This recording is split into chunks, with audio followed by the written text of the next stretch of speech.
Happy Fondue Year's Eve. 10.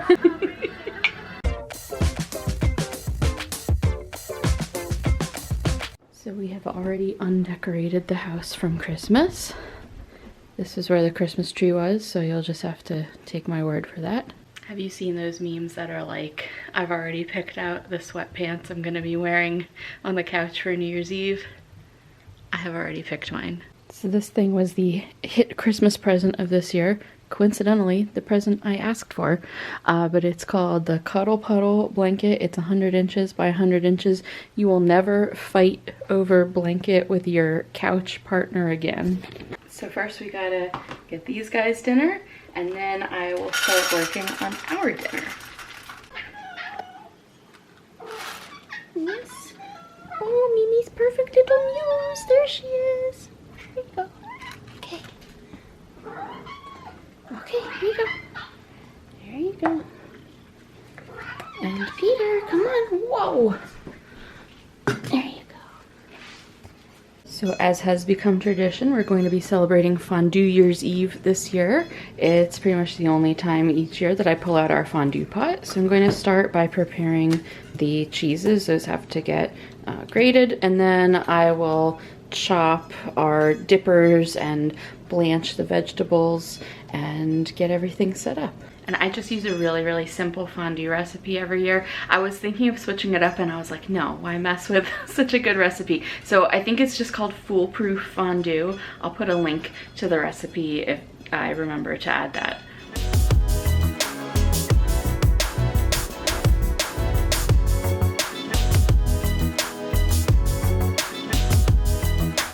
So for dippers, of course, we have the classic bread. I'll cut this into cubes.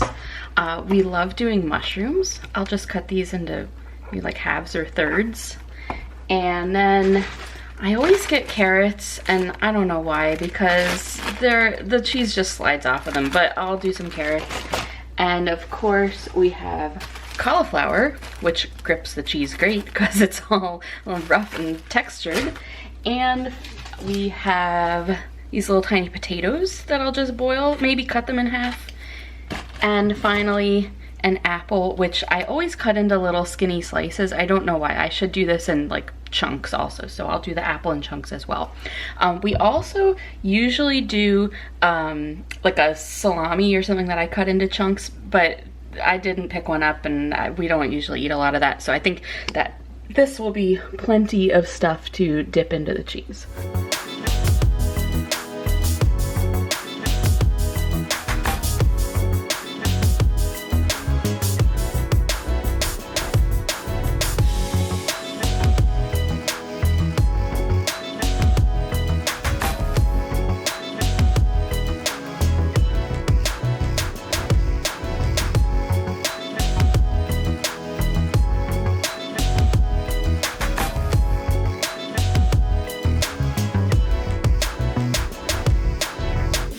Say happy Fondue Year's Eve. Happy Fondue Year's Eve. Woo. It's the same one I make every year. I know, and I don't know. This one tastes different to me. I promise it's the same. No, what I'm saying is, for some reason this time, I never like the white wine taste. But it's, well, you know, maybe because it's old wine. Possible. Mm-hmm. It was good. We are so full of cheese. I'm about to get in my pajamas. And we have some Martinellis to celebrate when it hits midnight.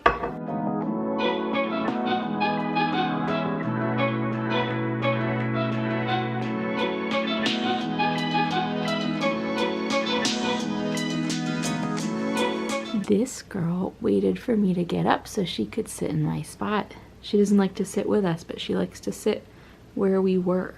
So I'm making us this hot chocolate from real chocolate pieces, but there was no instructions, so I'm just kind of winging it as far as amounts. I guess probably more is better. I don't know.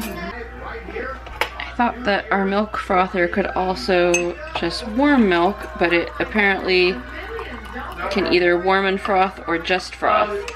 So I just microwaved it. I don't know if I put enough chocolate in this because it seems kind of light. So I'll have to put more in the other one, but it does melt. A minute and a half is apparently enough to warm the milk.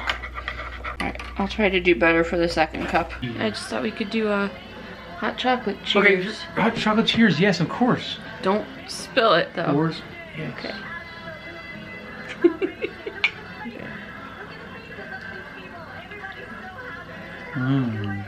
That's chocolatey.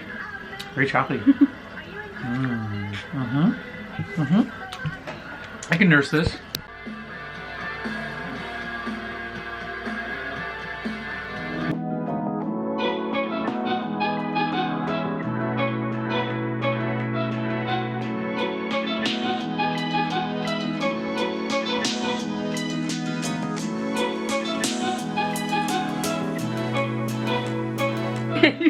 Like the cuddle bottle. It's so big. There's so much blanket. Oh no! Oh no! Muhammad Ali, they called him Cassius. Watch me bash his beat like a skull. But you know I had beat with. Why do you beat with me, the maniac psycho? And when I pull out the 10, 10, 10, 10, 10. Wow, I'm gonna pan this. Okay. Go. Here we go. 4.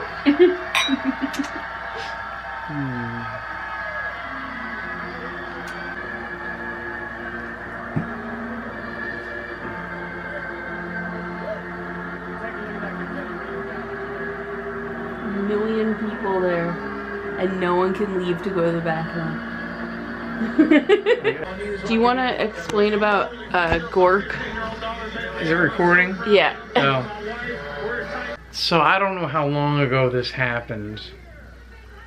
This was kind of a non sequitur. It started probably around 1985 or 6.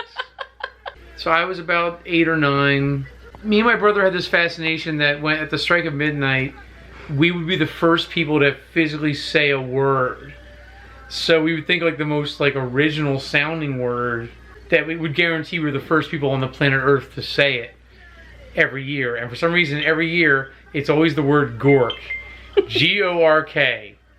Every year at No midnight. one steal that. That's their word. Everyone does it. They're gonna be the first. No one else say Gork. Now there's now 3. There's now another friend. A friend of my brother's now does it too. He's part of the text chain. Oh no. And now it's a 3-way contest.